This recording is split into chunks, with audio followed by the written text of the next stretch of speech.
Hi, this is Mrs. Peinado with our read aloud. It is called Glass Slipper Gold Sandal, a worldwide, and then right here I covered up the character name because I want to see if you guys are going to be able to guess who the character is. Let's look. The story actually takes place in a lot of different places. So here is a map showing all the different places where this story has been told and taken place. Let's get to reading. Once upon a time, there lived a wealthy merchant whose wife had died. They had one daughter, gentle-eyed and good-hearted.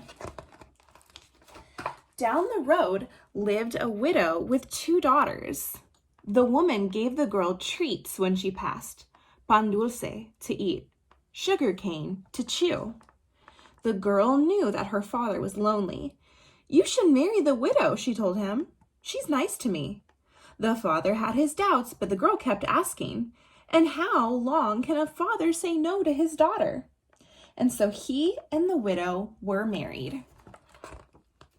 But no sooner had the stepmother moved in than she began to order the girl about. All day long, she set to weeding the rice fields, cooking and carrying.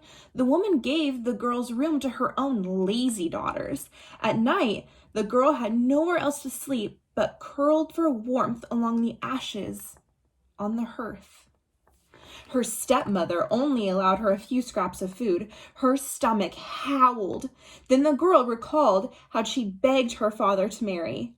"I picked up the scorpion with my own hand," she told herself. She vowed not to complain to her father and upset him.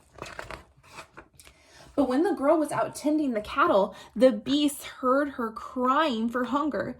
"Don't weep," said one of the cows, and the animal poured honey for her from its horn. And a fairy gave her figs and apricots, and Godfather Snake gave her rice. Once she was eating well and proper, the stepmother couldn't fathom it. She bloomed into a rare beauty. And meanwhile, her own sour-faced daughters would curdle the milk if they looked at it twice. Ooh. One day, it was announced far and wide that the great king was in search of a queen. All the unmarried women dressed in their finest robes and set off for the palace. To make sure the girl couldn't go, the stepmother threw an apron full of lentils into the ashes and ordered her to pick them all out. "And scour all the pots too," she hollered. As soon as the stepmother left with her daughters, the girl burst into tears. Outside, the sparrows heard her. In they flew and pecked the lentils from the ashes. Then a witch woman came in and spoke a spell, and up jumped the pots, and they scoured themselves. The girl was free to go, but she had nothing to wear except rags. She looked in her mother's sewing basket.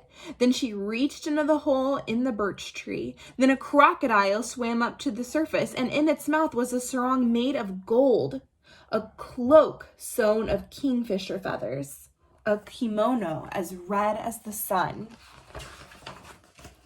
And on the girl's feet appeared glass slippers, diamond anklets, sandals of gold. "Walk to the ball?" said the girl's auntie. "Never!" She picked a big round breadfruit from a tree, tapped it 3 times with her wand. Quick as the blink of a firefly, that breadfruit changed itself into a coach. When she made her entrance, it was so great, her beauty stopped the musicians from playing.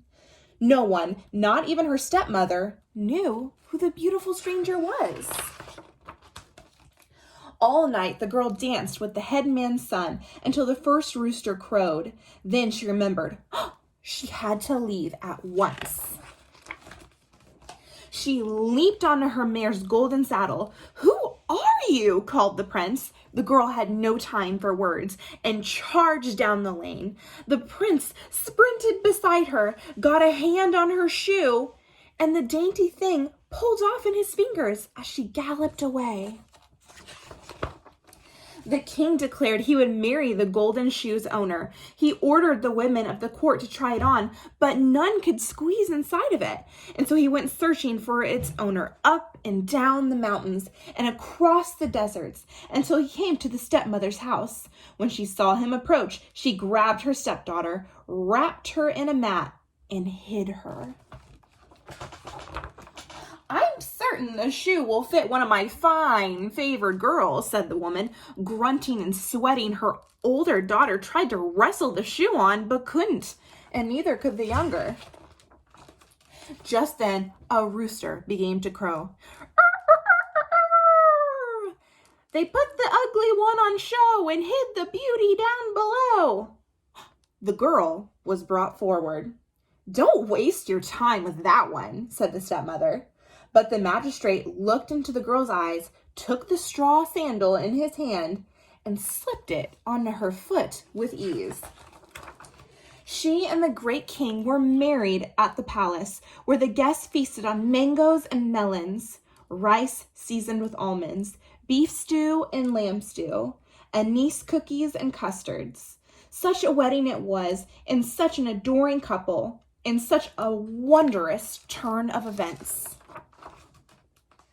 that people today are still telling the story. Wonder who the character is. All right, that's it for today. Thank you.